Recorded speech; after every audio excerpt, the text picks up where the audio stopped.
There's a moment in life that no one warns you about. It doesn't announce itself. It doesn't come with thunder or warning. It arrives quietly, wrapped in confusion. One day, everything that once made sense stops moving. The people you thought would stay forever begin to fade.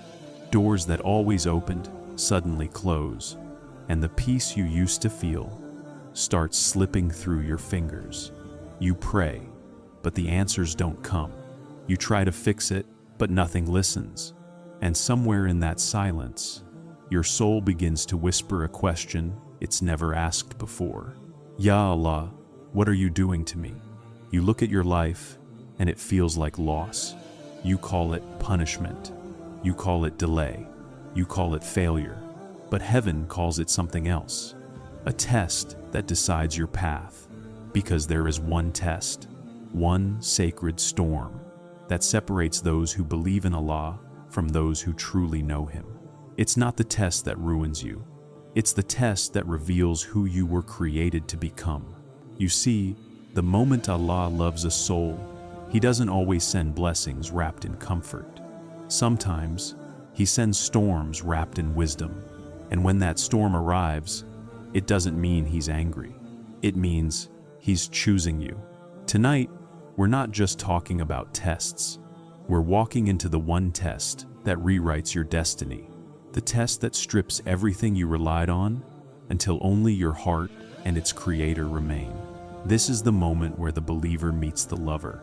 So, if you've been crying in silence, if you've been wondering why Allah is so quiet while your world shakes, don't move, because what you're about to hear may change how you see every hardship you've ever faced. By the end of this video, you'll understand something sacred, that the pain you called punishment was the moment Allah called your name. And when you realize that, every storm starts to sound like a whisper from heaven, the test that reveals who you truly worship. There comes a point in every life when the sky feels lower than usual, when the heart begins to question everything it once trusted. You wake up and realize that something precious has been taken, and in the silence after that loss, you hear a question that doesn't use words. A question that shakes the soul more than any thunder. Who do you truly worship?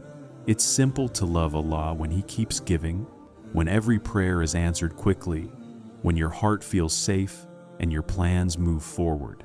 But the test comes when what you love begins to slip away, when the answers are delayed, when the world you built begins to crumble piece by piece. That's when faith stops being a sentence and becomes a heartbeat. That's when the difference between belief and dependency is revealed. You start to notice how much peace you tied to things that could break. A relationship, a dream, a title, a promise. And when those things fall apart, the noise in your chest begins to scream, trying to fill the space that only remembrance can fill. Sometimes, Allah shakes the ground under you.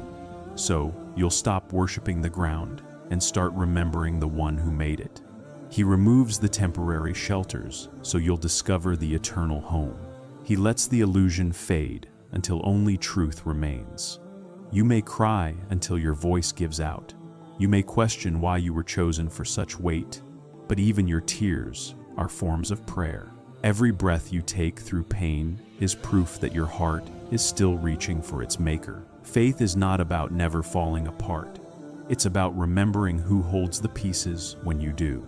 There is beauty in the breaking that no comfort could ever teach, because in that breaking, you finally meet the version of yourself that can kneel without pride. You find the voice that whispers, "I can't control anything," and maybe that's mercy. You realize that surrender is not losing, it's being held. Allah does not test you to humiliate you. He tests you to heal what worships the wrong things. He knows how easily the heart bows to the visible, how easily it forgets the invisible. So He gently, and sometimes painfully, redirects your love back to its rightful place. Every loss becomes a mirror. It shows you where your peace was hiding. If your peace breaks with the thing that left, then your peace was never with Allah, it was with the thing.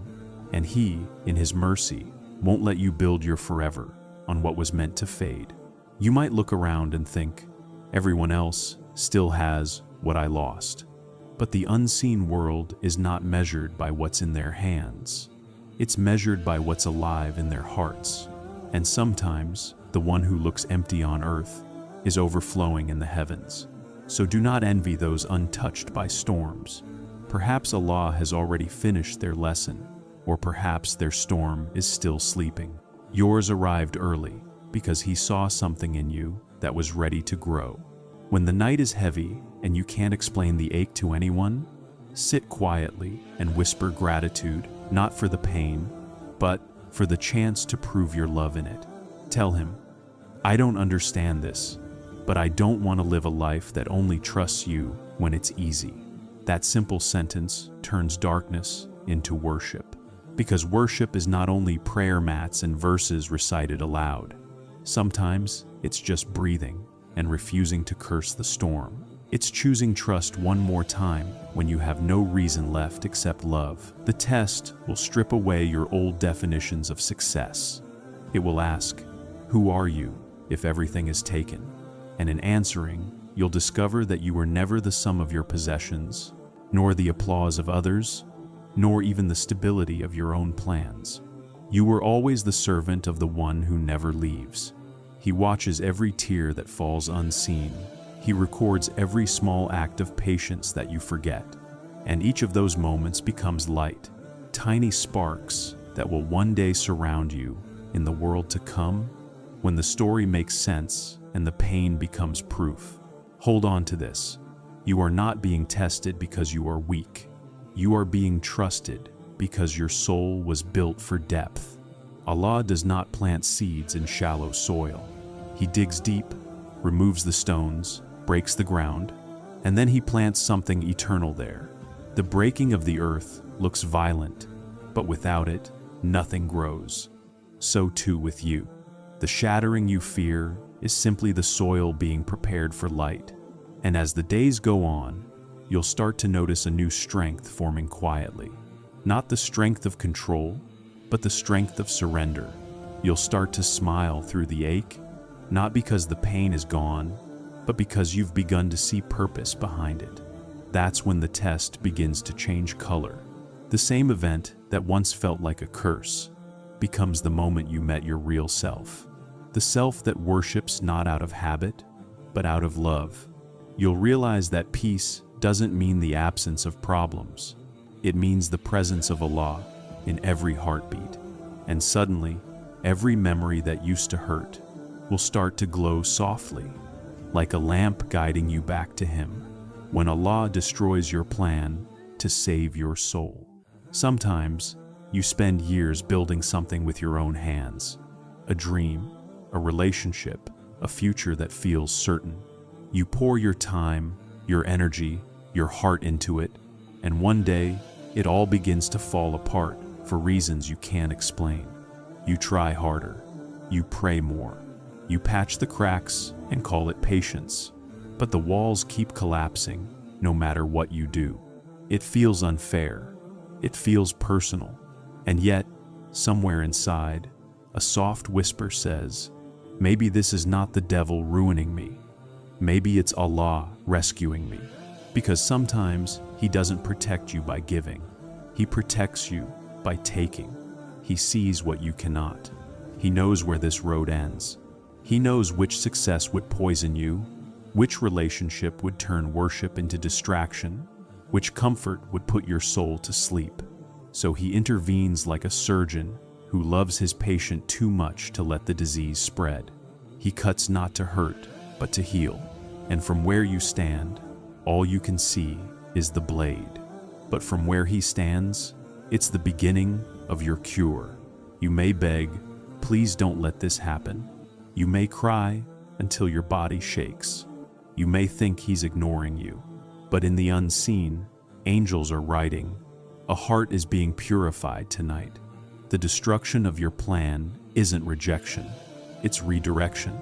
It's Allah quietly saying, I have written something greater, but I need to clear the space first. When He closes a door, He's protecting your soul from entering a room that looks safe but is filled with darkness. When he removes a person, he's removing a mirror that was showing you a false reflection. When he delays a dream, he's stretching your heart so it can hold the blessing when it arrives. Every ruined plan is a conversation between you and heaven. It's a pause where Allah asks, "Did you love this more than you loved me?" If the answer is yes, the loss will feel like death, but only because he's removing the idol and restoring the worshiper. At first, you'll fight it. You'll try to rebuild what he's already dismantled. You'll chase what's running away. You'll replay memories, rewrite messages, reopen wounds, and each attempt will hurt a little more until you finally understand that you can't fix what Allah Himself has ended. That realization is painful, but it's the beginning of wisdom. Because surrender isn't weakness, it's recognition. It's admitting that the one who sees the whole ocean knows better than the one staring at a single wave. Think of a child holding a glass toy near a cliff. The parent snatches it away. The child cries, believing it was stolen. But the parent knows that one wrong step could have sent the child over the edge. That's what divine interruption looks like. A sudden shock that saves you from an unseen fall.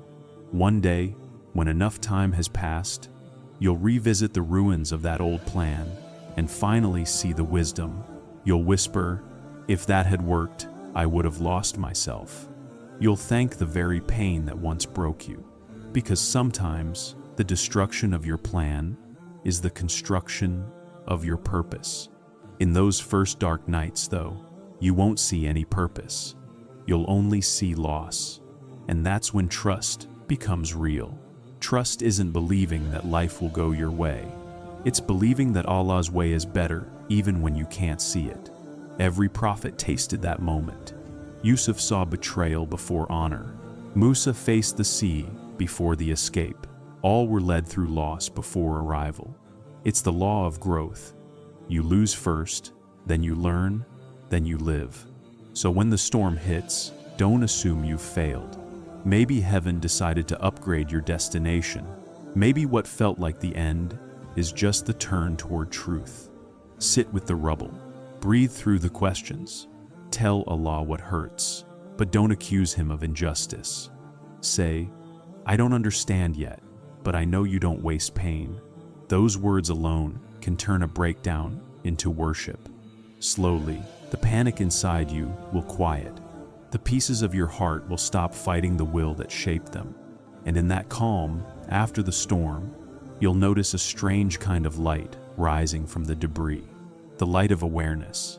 You'll start to see signs that were hidden before. How that job would have buried your character. How that person would have dulled your faith. How that dream would have enslaved your mind. And you'll realize that the plan that died was the price of your awakening. The tears you shed were not wasted water. They were baptism for a new beginning. The day will come when gratitude sneaks into the same heart that once screamed in protest. You'll smile and whisper, "If that door had stayed open, I never would have met the peace I carry now." That is when you understand the mystery of mercy disguised as loss. The test that turns pain into light. Pain arrives quietly. It doesn't knock, it simply moves in. One morning you wake up and the world feels heavier. Your chest feels full but empty at the same time. Something that once brought joy now only brings silence. You think it's punishment. You think something went wrong. But what if pain isn't here to destroy you? What if it's the visitor Allah sends? When your soul is ready to see what comfort was hiding, every wound tells a story. Every tear carries a secret message from heaven. You are ready to be polished. The heart cannot shine while it's coated in illusion. It must crack for the light to escape. And when it does, you will realize that the pain you feared was the very gate through which wisdom enters. At first, pain feels personal. You believe no one understands, no one feels what you feel. But pain is the most faithful teacher of humanity. It equalizes everyone. It humbles kings and uplifts beggars. It breaks the shell so the soul can breathe. There is a kind of education that books cannot offer. It's the knowledge learned in nights of crying and praying, in the hours where only Allah listens. That's when the surface layers of ego begin to peel away, and what remains is the truth of who you are. Sometimes He lets the storm rage inside you, so that false peace will drown, and only real peace can rise. You will fight it at first. You'll want to escape, distract, fix, but there is no shortcut through sacred pain. You must walk through it slowly, letting every step teach you softness. When you finally stop resisting, you'll feel a strange stillness. The tears may still fall, but they no longer burn, they cleanse. Your chest will still ache, but the ache will begin to feel meaningful, like the soreness after a healing wound. Pain is not the enemy. Denial is. Running from pain is like running from the sunrise. You might avoid the glare, but you'll also miss the light. Allah does not allow pain without purpose. He measures it precisely, not 1 second too long, not one drop too heavy. He knows how much breaking your heart can bear before it turns into transformation. Think of a seed underground. It feels pressure, darkness, isolation, but that crushing is the start of growth. If the seed could speak, it would call it pain. We call it germination. Heaven calls it birth. So when your heart breaks, remember, you're not ending, you're sprouting. And that means light is already near. At first, it's just a flicker, moments of calm between storms. You'll notice that you start praying differently, not to remove the pain, but to learn what it came to teach. That shift alone is proof that the light has entered. The same pain that once made you angry starts making you gentle. The same ache that once made you bitter now makes you compassionate. That's what happens when the wound meets remembrance.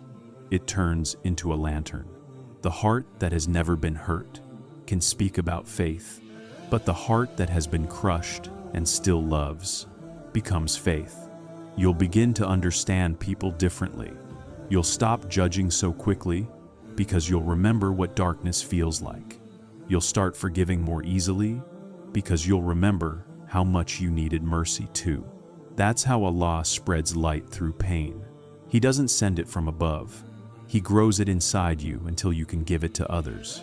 And when you begin to comfort someone else, you'll feel a quiet realization. The thing that almost destroyed you became the reason someone else didn't give up. That's how light multiplies. It doesn't come from miracles. It comes from people who turn their suffering into softness. Soon, gratitude will visit you. Not loud, not dramatic, just a small warmth that says, I understand now. You'll look back at the path that hurt you and see it glittering with meaning. What once felt like punishment now looks like preparation. What once felt like rejection now looks like redirection. And you'll realize Allah never abandoned you. He was leading you through the fire so you could carry its light. When everything stops moving, it's Allah moving you. There comes a season in every believer's life when the air feels still. Nothing grows. Prayers seem to float in the silence. Dreams stop answering when you call them. You wake up each morning and the same thoughts sit on your chest. You look for signs, but even the sky feels quiet. And deep inside, a small fear whispers, has Allah forgotten me? No, He hasn't. Stillness is not neglect. It is an invitation. When nothing moves around you, it means something sacred is moving within you. Allah pauses your world so that your heart can be rewritten. He holds you in the waiting room of destiny because if He let you rush ahead now, you would arrive unprepared for the blessing that awaits. The silence is not empty. It's full of rearrangement. It's the sound of roots growing under the soil, of strength being built in secret. Think of the night sky. It looks still, but the galaxies never stop moving. They just move in a rhythm too vast for human eyes. Your life is the same. What feels motionless is only hidden motion. Sometimes, Allah slows you down, so that pride will settle and gratitude will rise. He wants you to stop running long enough to remember who is carrying you. We live in a world that worships speed. We measure worth by how busy we are. So, when Allah gives us silence, we panic. We think we've failed. But stillness is not failure, it's refinement. When the water of a river becomes muddy, you don't stir it to make it clear, you let it settle. That's what Allah is doing when He pauses your plans. He's letting the mud of fear, confusion, and ego fall to the bottom so that your reflection can finally appear in the calm surface. There is a lesson that only waiting can teach: the art of trusting without proof. When you can't see any sign of progress, yet you keep believing that something unseen is moving, that is faith in its purest form. Every prophet lived through seasons of stillness. Nuh built the ark for years before a single drop of rain. Yunus sat in the belly of the whale when all doors seemed shut, and even then, the silence was working. It was shaping their souls to hold revelation. So when life feels frozen, remember, you're not being ignored, you're being prepared. Maybe you prayed for strength, so Allah stopped everything until you found it inside yourself. Maybe you prayed for clarity, so He removed distractions until only His voice remained. Maybe you prayed for peace, so He silenced the noise until you had no choice but to listen to your own heart. Waiting is not wasted time, it is sacred time. It's where invisible growth happens, where faith matures from words into certainty. During stillness, small moments become holy. A quiet morning, a breath that doesn't hurt, a single ray of sunlight across your face. These are not ordinary. They are reminders that Allah is still writing, just slowly, beautifully. You may think nothing is changing, but your patience is changing you. Your prayers are softening you. Your silence is making you strong enough to hear whispers you missed before. And one day, movement will return, doors will open again, but you'll walk through them with a calm you never had before, because you'll know that real movement never depended on the world. It always began in the heart. Sometimes the most productive thing the soul can do is rest in trust, because trust itself is an action. It is the quietest form of worship and the most powerful. If you feel forgotten, close your eyes and remember this. When a tree stops growing taller, it's growing deeper. Its roots are digging silently, unseen, so that the next season of fruit won't break its branches. That's what's happening to you. You are growing downward before you rise upward. The delay is protection. The stillness is construction. The quiet is mercy. You don't need to see movement to believe in it. The heart that trusts learns to hear progress in silence, to see blessings in what looks like pause. Soon, the same silence that frightened you will feel like home, because you'll realize Allah never left. He simply spoke in a softer language, one called stillness. The test that forces you to find Allah alone. There comes a time when Allah removes every shoulder you used to lean on. Friends drift away. People stop calling. The voices that once answered your pain grow quiet. You look around and realize that the crowd that once surrounded you has thinned to silence. At first, you panic. You wonder what you did wrong. You replay every conversation, searching for a reason. But the truth is simple and sacred. It isn't punishment, it's purification. It's Allah taking you out of noise so that you can finally hear His whisper. Loneliness is not the absence of people.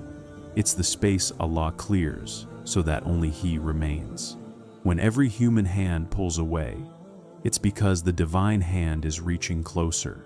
He is teaching you the most powerful secret of faith. Until you find peace alone, you will never find peace with anyone. You used to depend on others for comfort. A text, a hug, a voice telling you it will be okay. But Allah wants you to discover a deeper kind of comfort, the kind that doesn't disappear when people do. So He closes every door except His own. At first, the silence hurts. It feels like being buried. But you are not being buried, you are being planted. And in that soil of isolation, something eternal begins to grow, a private relationship between you and the one who never leaves. You'll learn that the nights of crying are not wasted hours, they are appointments. The tears that fall in secret are seen, counted, treasured. They water the roots of sincerity. Because every Ya Allah, whispered when no one else listens, becomes a jewel on the day when only sincerity will shine. It is in these seasons of isolation that the soul becomes honest. You stop pretending. You stop performing. You stop trying to appear strong. You simply collapse into His mercy and realize that being weak in front of Allah is the first step toward becoming truly strong. He pulls you away from people not to make you hard, but to make you real. He wants your dependence to shift from the temporary to the eternal. The world may call it losing support. Heaven calls it learning tawakkul, reliance. Every time someone leaves, you are being invited to lean a little more on Him. Every time your plans fail, you are being reminded of the only plan that never does. Every time your heart aches from absence, you are being shown the difference between love that fades and love that sustains. In these moments, talk to Him the way a child talks to a parent. Don't hide your confusion. Don't polish your pain into fancy words. Just speak. Say, I feel alone. I don't know what to do, but I know you hear me. That honesty is worship in its purest form. You'll notice that the more you speak to Allah, the less heavy silence feels. What once seemed like emptiness will begin to feel sacred. The same walls that echoed loneliness will start to echo peace, because you're not truly alone. You're simply in training. Allah is training your heart to stop chasing reassurance from creation. He is building a strength that doesn't collapse every time someone disappoints you. He's replacing the fragile net of people's approval with the solid ground of His companionship. There will be days when you crave human warmth again. That's natural. But notice how now, even when you return to people, you don't depend on them the same way. You can enjoy their presence without fearing their absence, because you've met the source behind every presence. This is what spiritual independence looks like. Not arrogance, not isolation for pride, but serenity rooted in the certainty that Allah is enough. You start to realize that solitude is not empty space, it's full of unseen company. The angels record your patience, mercy hovers near your sighs, and the unseen world celebrates every moment you choose faith over despair. Soon, you'll find beauty in the quiet. You'll begin to smile in rooms where you once cried, not because everything is fixed, but because you finally know you were never abandoned. The night that once frightened you becomes your meeting place with peace. The prayer mat that once caught your tears now catches your gratitude, and you begin to see that the loneliness which terrified you was the doorway to the most intimate relationship you will ever know. He isolates you to individualize His love for you, so that when the world sees you standing strong again, they won't understand how you survived, but you will know.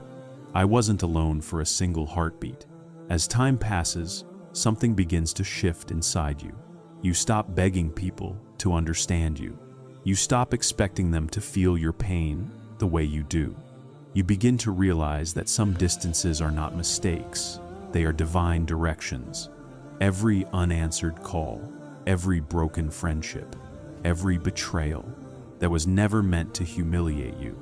It was meant to turn your face toward the one who never changes.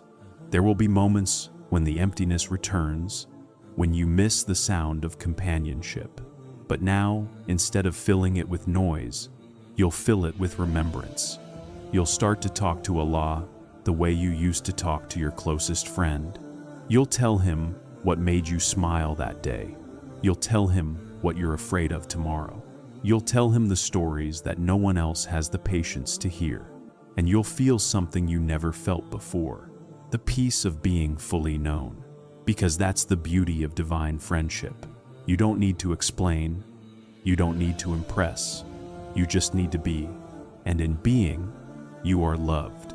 The world teaches you that strength means independence. But Allah teaches you that real strength is dependence on Him. When you finally stop relying on people to carry your heart, you discover that His hands were carrying it the whole time. He never let it fall. Even when you thought it shattered, He just held it in a way that allowed it to be reshaped. That reshaping hurts. But what emerges is a heart that no longer needs proof to believe. It beats to a quieter rhythm now, one of trust, one of surrender. When the next storm comes, you won't panic like before. You'll breathe slower. You'll say to yourself, I've been here before, and I know who got me through it. You'll look back and realize that every time you thought you were alone, you were actually being trained for the next level of closeness. Every separation from people was a step closer to the presence of the one who never leaves. Every heartbreak was an initiation into deeper love.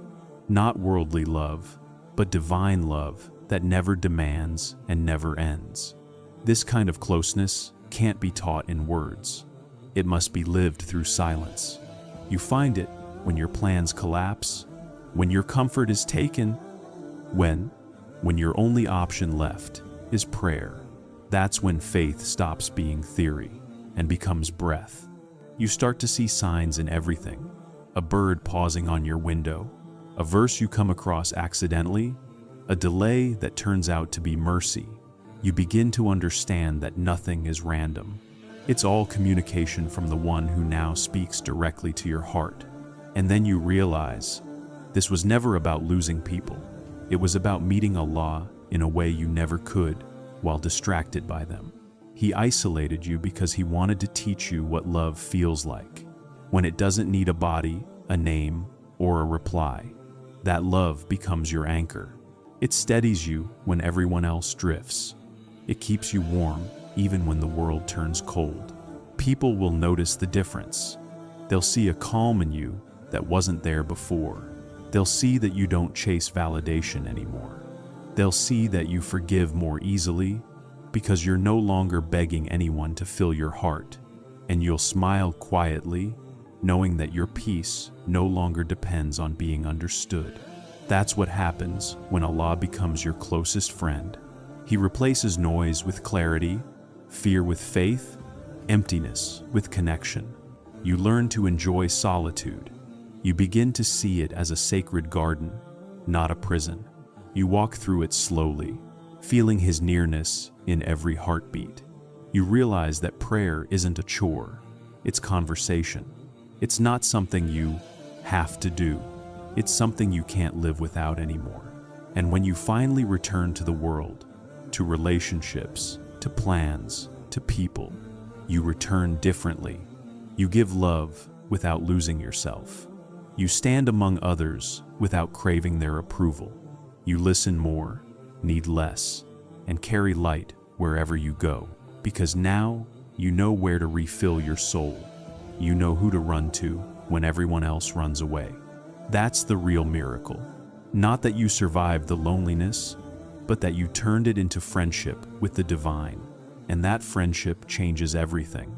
It makes you brave in the face of uncertainty. It makes you gentle with those who are hurting. It makes you unshakable because you no longer lean on anything that can fall. When Allah forces you to find Him alone, He's not taking your life apart. He's putting your soul back together. He's stripping away the layers that were built from fear and replacing them with faith that glows quietly from within. So the next time you feel lonely, close your eyes and remember, you are not alone in your room. You are sitting in a private meeting with the one who made you, listening to the softest form of mercy, the kind that only speaks in silence. When you understand that, you stop searching for company and start cherishing the companionship that never ends. Because in truth, the test that forced you to find Allah alone wasn't meant to break you. It was meant to introduce you to the best friend you will ever know. When Allah tests you through what you love most, love is a mirror. It shows you who you are and what you worship. It's easy to thank Allah when the gift feels light in your hands. It's harder when he asks you to loosen your grip. There will come a day when he gives you something precious. A person, a dream, a child, a purpose. And then he tests you through it. Not to be cruel, but to reveal whether your heart belongs to the gift or to the giver. We think we own what we love, but in truth, we are only trusted with it. And trust is always temporary. Everything we touch is on loan. The real question is, will you remember who it came from when you're asked to give it back? At first, you'll hold on tighter. You'll tell yourself it's only fear of loss, but deep down, it's attachment disguised as care. Attachment whispers, I can't live without this.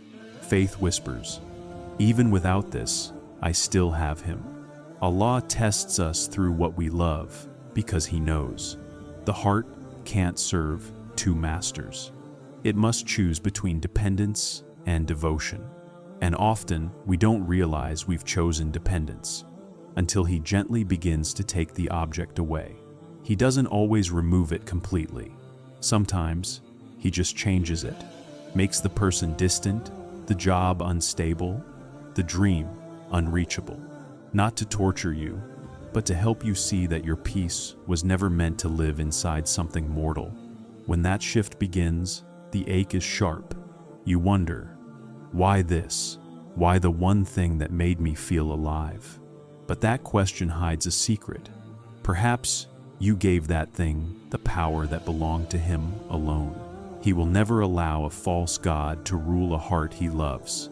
So he dismantles the idol tenderly, piece by piece. Even while you cry over every fragment, he hears those cries. He knows how heavy they are, but he also knows the freedom waiting on the other side. Every tear that falls in obedience, every moment you choose surrender instead of rebellion, writes light across your destiny. Because in those moments, you prove love that isn't selfish. You prove that what you love is not the blessing, but the one who blessed you. You begin to discover new layers of devotion. You start to see that love doesn't have to mean possession. Sometimes, love means letting go with grace. Sometimes, it means staying but detaching inwardly, loving softly without worshiping. When you can love without clinging, you have passed one of the hardest tests on the path.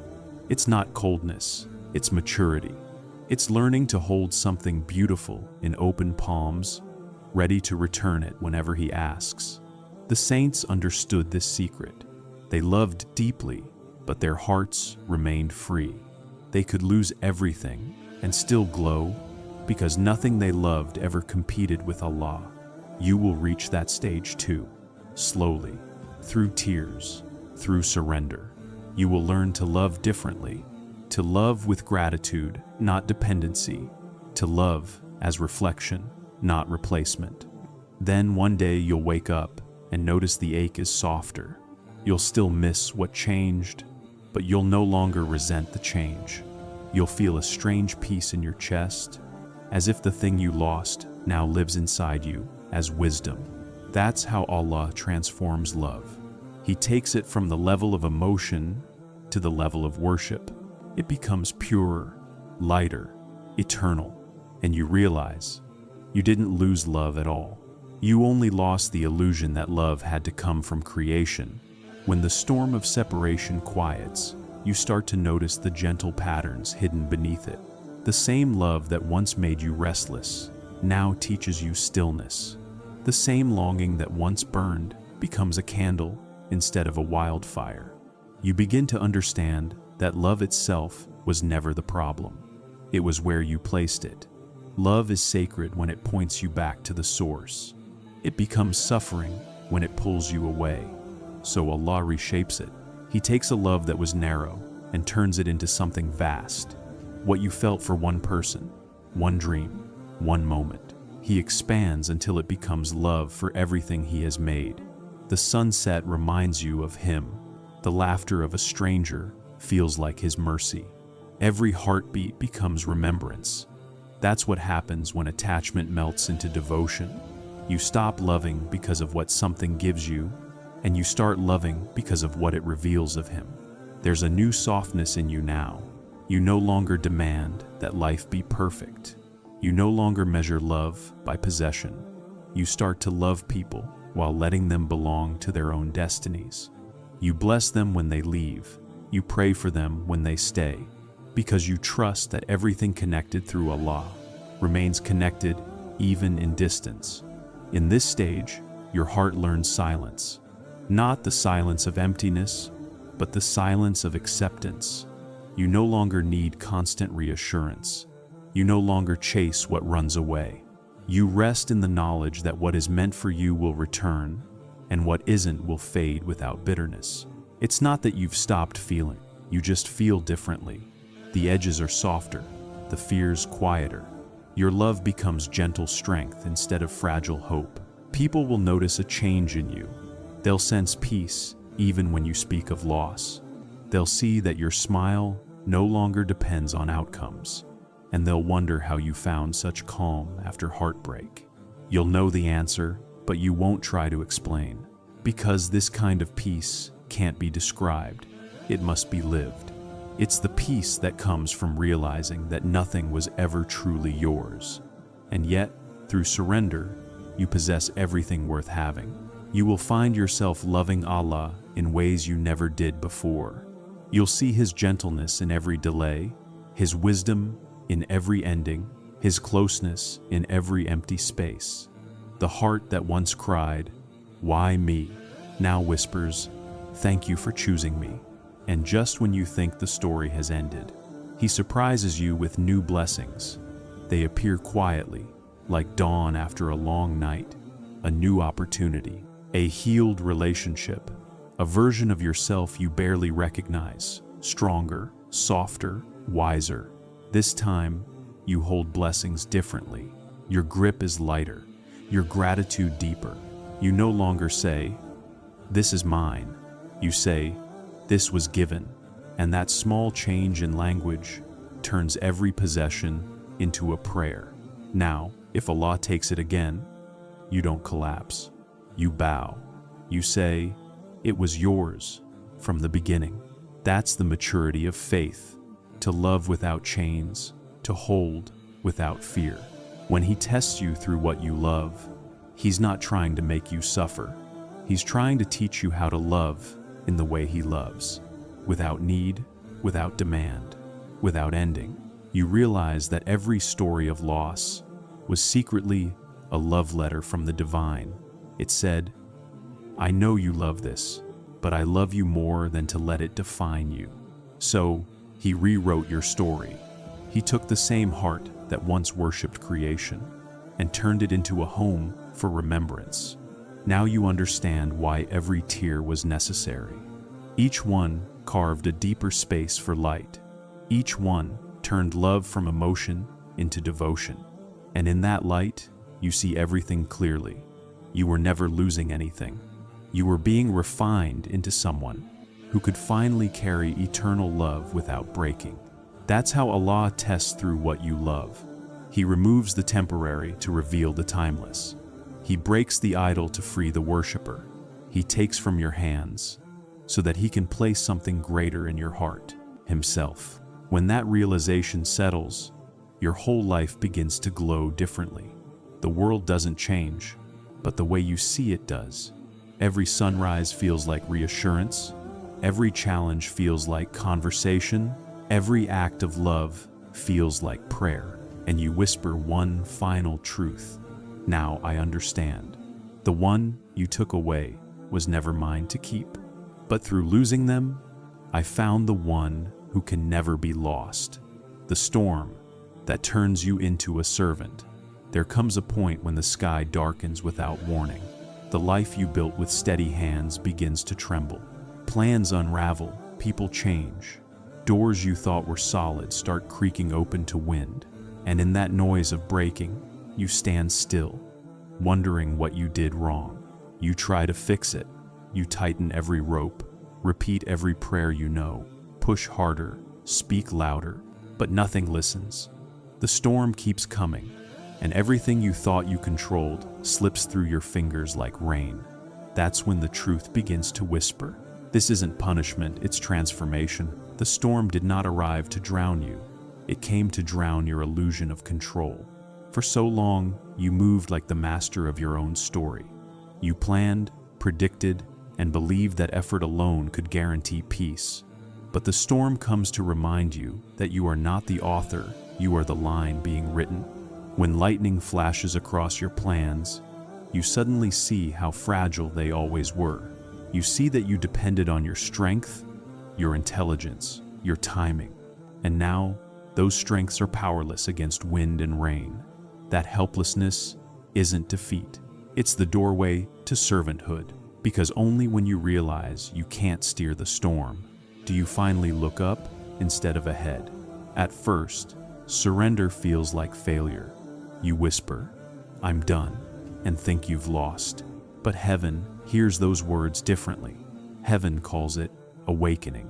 In that moment of collapse, Allah lifts you without you even noticing.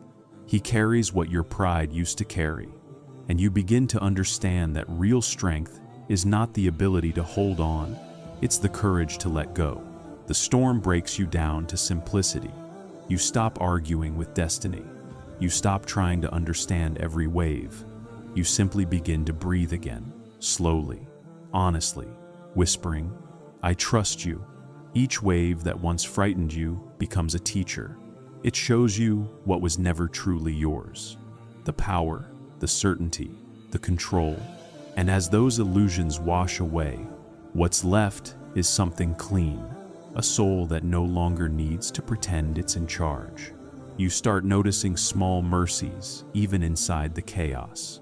A stranger's kindness, a moment of calm between thunderclaps, the way your heart still beats even when it's heavy. These are the quiet signs that Allah never left you. He simply turned down the noise so you could hear Him. As days pass, humility replaces panic. You begin to pray not for the storm to stop, but for eyes to see what it's trying to teach. That prayer changes everything. Because when you ask for understanding instead of escape, you step into the real meaning of worship. Worship isn't escaping hardship. It's remembering who commands it. You realize that every gust of wind is mercy disguised as movement. It's Allah rearranging your world so that your heart will face Him again. You see that without the storm, you would have stayed asleep inside false peace.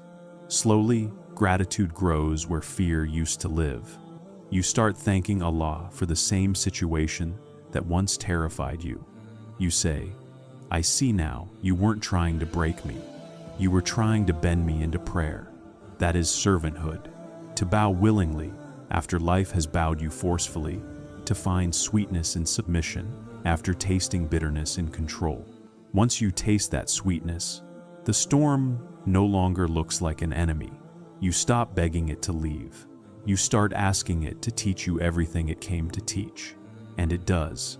It teaches patience because you learn that not every wave ends quickly. It teaches compassion because you remember what it felt like to be afraid. It teaches humility because you see how small you are and yet how cared for. You begin to love the rain, not the coldness of it, but the way it washes dust from the soul. Every drop feels like forgiveness falling quietly on the heart. You start walking slower, listening deeper, speaking softer. You no longer fear losing things because you've learned that whatever the storm removes was never meant to anchor you. The world around you may still be chaos, but inside, something miraculous happens. Stillness, a calm that no one can explain. It's the calm of a servant who has found his master. That is what the storm came for, to turn pride into prayer, independence into intimacy, noise into remembrance. When you look back, you realize the storm didn't destroy your life. It destroyed the version of you that thought life belonged to you. And what remains is lighter, truer, more human. The first time you breathe after the storm, it feels different. The air is cool and clear, as if the world itself has been washed. You realize that the things that frightened you most were also the things that taught you how to bend instead of break. You don't rush to rebuild what was torn down. You walk slowly through the ruins and thank Allah for the parts He saved. You start to see beauty where you once saw disaster, in the cracks, in the pauses, in the way your heart no longer hides behind pride. Servanthood begins there, in the quiet after the thunder, in the moment you finally whisper, "I need you." From then on, every act of life becomes a kind of prayer. When you speak gently to someone, you feel His pleasure. When you forgive, you feel His mercy passing through you. When you wake up to a new morning, you no longer see another list of worries. You see another chance to serve. You notice that your pace changes. Before, you used to hurry toward goals. Now, you move with purpose, but without panic. You've learned that nothing reaches you unless He sends it, and nothing leaves you unless He permits it. That knowledge doesn't make you passive. It makes you peaceful. It frees you from the constant noise of control. You begin to enjoy simple things again. The taste of water, the warmth of sunlight, the sound of rain on your roof. You realize those moments were always miracles. You were just too busy managing life to notice them. People may still see the same face, but inside, you feel new. You carry fewer demands and more gratitude. You stop measuring yourself by achievements and start measuring yourself by sincerity. You pray not for a life without storms, but for a heart that can stay steady through them. And when a new wave rises on the horizon, you don't panic like before. You take a deep breath and remember who controls the sea. You say softly, "If you bring it, then carry me through it." That is not weakness, it's worship. It's the calm of someone who knows the difference between being helpless and being held. Servanthood is not about losing freedom. It's about finding the only freedom that matters. Freedom from fear of anything except the one who made you. Once you taste that freedom, the world can no longer own you. You move through it lightly, using its blessings, grateful but never chained. The storm was a teacher, and its final lesson is gratitude. You thank Allah for the pain that softened you, for the losses that emptied you, for the confusion that pushed you to seek clarity in Him. You realize that every difficulty carried a hidden gift. Some gifts were strength, some wisdom, and some were just a deeper ability to love others through their own storms. You become gentler with people. You listen instead of judging. You stop asking why they're still stuck in their struggles, because you remember how long it took for you to learn. Your compassion becomes your dawah. Your patience becomes your prayer. Your silence becomes your remembrance. And when others come to you crying about their storms, you don't rush to fix them. You hold space for them. You tell them softly, "I know it hurts, but you're not being punished. You're being invited to meet the one who saves." Because you've learned that every storm carries two paths, one that leads to despair and one that leads to surrender. And the moment you choose surrender, the waves that once looked like chaos become a bridge. They carry you closer to Allah. That is the secret the storm hides. It never comes to take you away from Him. It comes to bring you home. When life calms again, you will look back and realize that the person you became in the storm is the person you were always meant to be. Humble, present, content, awake. You'll smile when you hear thunder again, not because you enjoy hardship, but because you recognize the sound of transformation. You'll know that even in darkness, there is a light that never leaves, the light of servanthood. And that's the gift the storm gave you. A heart that bows easily, a soul that trusts quickly, and a life that finally moves in rhythm with the will of the one who wrote it. You were being chosen, not punished. Sometimes, life pushes you to your knees, and you think, "This must be punishment." You replay your mistakes, searching for the one that angered Allah enough to send this. But somewhere beneath the noise of guilt, a softer truth waits to be heard. You're not being punished. You're being chosen. Chosen for what? chosen for closeness, chosen for awakening, chosen for the kind of transformation that only heartbreak can teach. Pain is not proof of rejection, it's proof of selection. Allah does not waste hardship on a soul He doesn't intend to raise. He tests the ones He plans to trust. Look at every story of greatness. Every prophet was chosen through difficulty, never through ease. The fire that surrounded Ibrahim, the ocean that stood before Musa, the loneliness that wrapped around Muhammad. None of it was punishment, it was refinement. When Allah loves a soul, He cleans it, and cleaning hurts. He removes attachments, and detachment feels like death. He empties the heart so that He Himself can fill it. To an untrained heart, this feels cruel. To an awakened heart, this feels like love disguised as loss. The truth is simple. Ease never made anyone remember Him deeply. But pain pulls you back to your origin. It strips away arrogance until only dependence remains. It makes you whisper His name without even realizing. You think you're breaking, but in the unseen, you're blooming. The shell of ego cracks, and light slips through. The identity you built on applause and control begins to dissolve, and underneath it appears something real.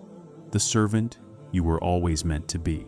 Allah hides His choicest souls in seasons of trial, so that they emerge purified, not popular. He hides you while He's sculpting you. He removes witnesses so that when the unveiling comes, no one can claim credit except Him. If you could see what's being written for you behind the curtain, you'd stop crying and start preparing, because these tears are not wasted, they're ink. Every drop writes your story of return. The chosen ones are not the loudest believers. They are the ones who still whisper, "I trust you." Even when everything contradicts that trust, they are the ones who lose everything and still find gratitude hiding in the ruins. You might say, "But I'm too weak for this." Yet, weakness is part of being chosen. If you were strong enough to carry it alone, it wouldn't need divine assistance. He chooses you precisely because you are breakable. Only fragile hearts can know the softness of His care. When He chose you for this test, He didn't choose you to humiliate you. He chose you to highlight you, to write a story through you that will one day comfort someone else lost in the same darkness. This is how divine selection works. He builds you in private so that your light can guide others in public. He tests you through pain so that your compassion will be authentic, not theoretical. He empties you so that when you finally speak, your words heal instead of harm. The people around you may not understand. They may see your silence as defeat, your tears as weakness, your waiting as wasted time. But heaven is watching differently. Every sigh, every restraint, every Alhamdulillah through tears is recorded as worship. Heaven sees you not as broken, but as becoming. Becoming what? Becoming the one who carries His mercy to others. Becoming the one who knows that being chosen sometimes means being hidden first. Remember the butterfly. It spends its most important days in darkness, folded and unseen. If you open the cocoon too early, you'd kill it. But if you wait, it emerges with wings stronger than any storm. That's you. You're in the cocoon of divine design. You think you're stuck, but you're incubating light. The silence that surrounds you isn't emptiness. It's protection while your wings form. One day, when you look back, you'll realize the place that hurt the most was also the place where you learned to fly. You'll realize that Allah's no was really not yet, and His delay was mercy in slow motion. When He chooses someone, He doesn't decorate their life with comfort. He decorates their heart with contentment. He doesn't promise fame. He promises peace. And that peace doesn't arrive in applause. It arrives in surrender. Surrender means saying, "Even if nothing changes, I will still love you." That sentence is gold in the unseen world. It's the sound of a servant graduating from faith in outcomes to faith in the author. And when you reach that stage, you become untouchable, not because you have no pain, but because pain no longer defines you. You see every hardship as a message, every delay as a doorway, every silence as a conversation in a language only your soul understands. That's what it means to be chosen. You start to walk lighter. You stop demanding explanations. You trust that the same hand that broke your plan is also building your purpose. Every chosen soul carries scars, but those scars are not ugly. They are signatures of survival. They are proof that you were trusted with a fire that others could not endure. You might still feel tired. You might still question. That's okay. Even chosen hearts get exhausted. Even the prophet said, "When will help come?" And the answer was always, "Help is near." Near not in distance, but in design. Even as you question, you are being shaped.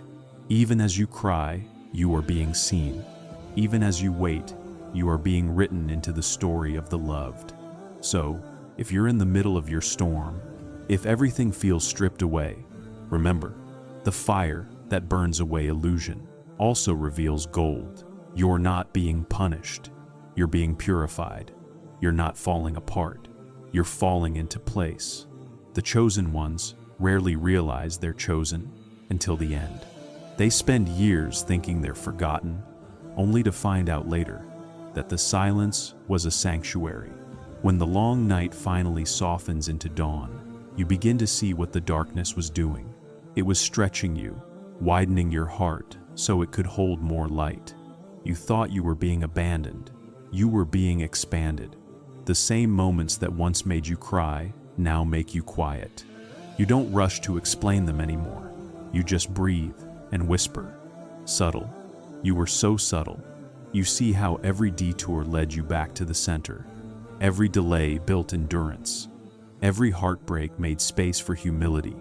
The evidence of being chosen is not perfection. It's awareness. It's the way you pause before complaining, the way gratitude comes quicker than before, the way you forgive, even when it still hurts a little. You begin to recognize the hidden hands of mercy in everything. In the traffic that slowed you, in the friend who walked away, in the prayer that didn't unfold the way you planned. What used to look like accidents now looks like choreography. You realize that every step, even the painful ones, was timed by love. When Allah chooses you, He writes education through experience. He doesn't lecture, He lives with you. He teaches patience by making you wait, teaches surrender by giving you what you can't control, teaches compassion by letting you taste need. And through it all, something changes inside you. You no longer pray only for relief. You pray for wisdom. You stop asking, "Why me?" and start asking, "What are you teaching me?" The question itself shows growth.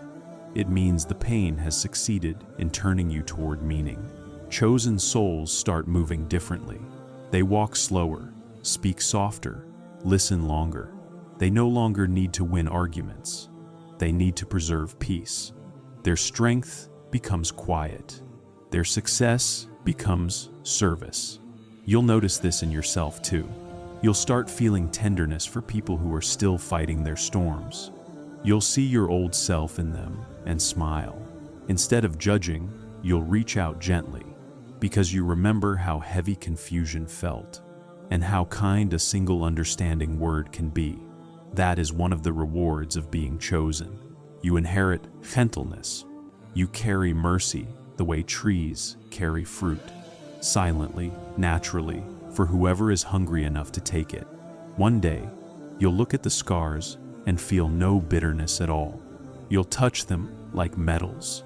Each one will remind you, this was a place where I met him, and you'll understand that these marks are not signs of defeat. They're evidence of divine trust, because He only tests deeply those He intends to elevate deeply. He only hides those He intends to unveil beautifully.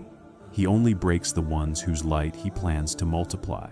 You might wonder if the story ever ends. If there's a point when the lessons stop, there isn't.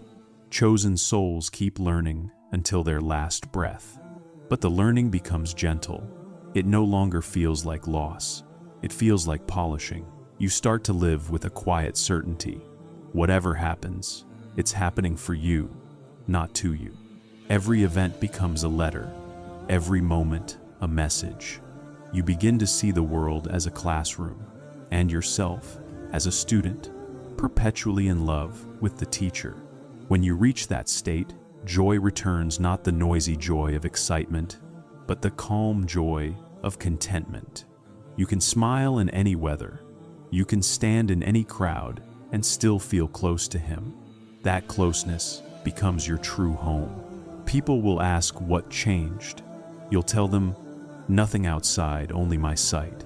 Because when you realize you were being chosen, your vision changes completely. You stop seeing punishment. You start seeing purpose. You stop seeing loss. You start seeing liberation. You stop waiting for ease. You start living ease. And in the quiet of night, when the memories return, you no longer flinch. You sit with them kindly, thanking them for bringing you here. You thank the pain for its honesty, the silence for its depth, the delay for its precision. You thank every unanswered prayer for leading you to the kind of faith that no answer could give. That is the golden whisper. You were never forsaken. You were being written into the story of those who rise. Every difficulty was a verse in that story. Every tear was a punctuation mark of sincerity. When your heart finally accepts this, life feels lighter. The same road that once felt endless now feels like pilgrimage. You understand that the destination was never a place. It was a state of nearness. You live now with open hands, ready for whatever he gives or takes. You wake each morning saying, if today brings gifts, I will thank you. If it brings trials, I will still thank you. Either way, I win. Nof, because that's what it means to be chosen, to see victory in surrender, to find sweetness even in what breaks you. And when your final day comes, you will smile through your last breath, because you will know with certainty it was never punishment. It was preparation. It was love, wearing the costume of hardship. There will come a day when the ache that once ruled your chest feels like a memory from another lifetime. You will walk through the same streets that once carried your tears, and notice that the wind sounds softer now. You'll realize that healing doesn't arrive with noise. It arrives quietly, in ordinary breaths. It hides inside small mercies. The taste of water after thirst, the way morning light touches your face, the peace that enters a heart that finally stops fighting its own story. You used to ask for signs. Now every breath is a sign. You used to chase purpose. Now purpose chases you, woven through everything you do. That's what happens when Allah chooses a heart and refines it. He teaches it to see holiness in the simplest things. A smile becomes worship. Patience becomes beauty. Silence becomes a language that only you and heaven understand. People may never know what you went through, and that's fine. The secret between you and your Lord was never meant to become a performance. It was meant to become a presence. The kind of peace that walks with you quietly wherever you go. The chosen ones don't need the world to see their glow. Their light is for the unseen. It spills through kindness, through restraint, through gentleness. It turns their pain into protection for others. When you reach this place, gratitude stops being something you say. It becomes the way you breathe. You thank him for the moments that made no sense, for the heartbreaks that carved space for compassion, for the delays that protected you from premature success. You thank him for the loneliness that taught you his company, for the endings that became beginnings, for the silence that grew into understanding. You start seeing mercy, even in correction. You realize that every no he gave was really his way of guarding you from a smaller life. He never denied you. He redirected you towards something wider, purer, eternal. The more you look back, the more you see his fingerprints everywhere. On the nights you thought were empty, on the prayers you thought went unanswered, on the coincidences that were never coincidences. Each memory becomes proof of guidance. Each scar becomes proof of survival. Each setback becomes proof of divine choreography. You begin to live lighter. You hold dreams gently, knowing they belong to him. You love people deeply, knowing they're entrusted, not owned. You forgive faster because you finally understand that the one who chose you also chose every event that shaped you. And when new trials appear, because they will, you meet them differently. You greet them like old friends. You whisper, "I know why you're here." You let them teach you what peace under pressure feels like. That's when you know you have graduated from fear to faith. That's when you realize that being chosen was never about being comfortable. It was about being conscious. It was about seeing his mercy where others see misfortune, about hearing his voice in places others call silence. You look back one final time and say, "If I had not been broken, I would never have found the cracks where the light enters." The heart that once trembled now carries tranquility. The same soul that once pleaded, "Why me?" now smiles and answers itself, because he saw something in me worth refining.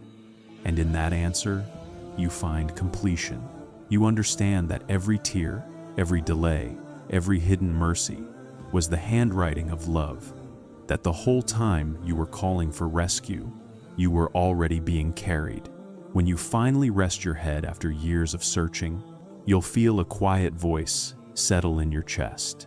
You were never forgotten. You were never punished. You were always being prepared to return to me whole. And now that the hour has passed, you see it, don't you? Every delay, every door that shut, every person who walked away, it was never random. It was handwriting, the handwriting of a Lord who knew exactly which pain would wake you, which silence would humble you, which loss would finally lead you home. You weren't being punished. You were being purified. The storm you feared most was the wind that carried your soul back to its origin. The loneliness that once scared you became the classroom where you learned who was always with you. And maybe now you understand that the test was never about endurance. It was about discovery, about finding Allah in places you once thought he had left. Look at you now, still standing, still breathing, still whispering his name after everything tried to silence it. That is not weakness. That is proof. Proof that the chosen are not spared the fire. They are refined by it. The version of you that entered this storm is gone. What stands here now is someone softer, wiser, freer. Someone who doesn't just believe in Allah. Someone who belongs to him. So the next time life shakes, don't rush to escape. Close your eyes and remember this moment. Remember that you have already survived the test that decides everything. When the night gets heavy again, sit in the dark and say quietly, "Ya Allah, if this is how you bring me closer, then let me stay close, even if it hurts." Because that is the prayer of the chosen.